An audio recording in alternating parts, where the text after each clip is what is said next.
రాము అనే 12 ఏళ్ల అబ్బాయి చాలా చురుకైనవాడు. కాని అతనికి ఒక చెడ్డ అలవాటు ఉంది. తను చేసే తప్పులను ఎప్పుడూ ఒప్పుకోడు. ఇతరుల మీద నెట్టేస్తుంటాడు.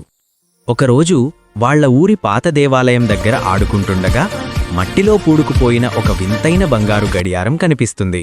ఆ గడియారం మామూలుది కాదు. దానిమీద ఉన్న బటన్ నొక్కితే అది ఆ వ్యక్తి జీవితంలో చేసిన ఏదైనా ఒక తప్పును సరిదిద్దుకోవడానికి కేవలం 5 నిమిషాలు సమయాన్ని వెనక్కి తీసుకెళ్తుంది. రాము చాలా సంబరపడిపోతాడు. అదే సమయంలో స్కూల్లో రాము తన స్నేహితుడికి చెందిన ఒక ఖరీదైన సైన్స్ ప్రాజెక్ట్ను పొరపాటున పాడుచేస్తాడు.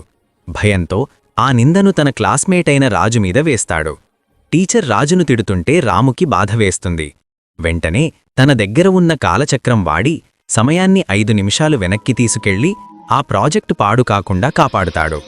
కాని ఒక చిన్న మార్పు వల్ల పెద్ద ప్రమాదం జరుగుతుంది. ఆ 5 నిమిషాల గ్యాప్లో రాము ప్రాజెక్ట్ను కాపాడబోయి పక్కనే ఉన్న ల్యాబ్ స్టవ్ని ఆపడం మర్చిపోతాడు. దానివల్ల స్కూల్ ల్యాబ్లో మంటలు చెలరేగుతాయి. రాముకి అప్పుడు అర్థమవుతుంది, మనం చేసిన తప్పును అడ్డదారులు తొక్కి అంటే మాయా గడియారంతో సరిదిద్దాలని చూస్తే అది ఇంకా పెద్ద సమస్యలకు దారితీస్తుందని. గడియారంలో ఇంకా 5 నిమిషాల సమయం మిగిలి ఉంటుంది.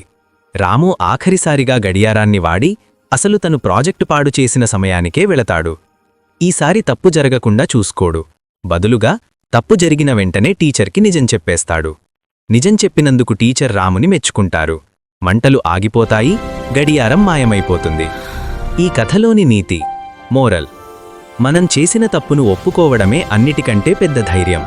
అబద్ధంతో తప్పును కప్పిపుచ్చాలని చూస్తే సమస్యలు పెరుగుతాయే తప్ప తగ్గవు.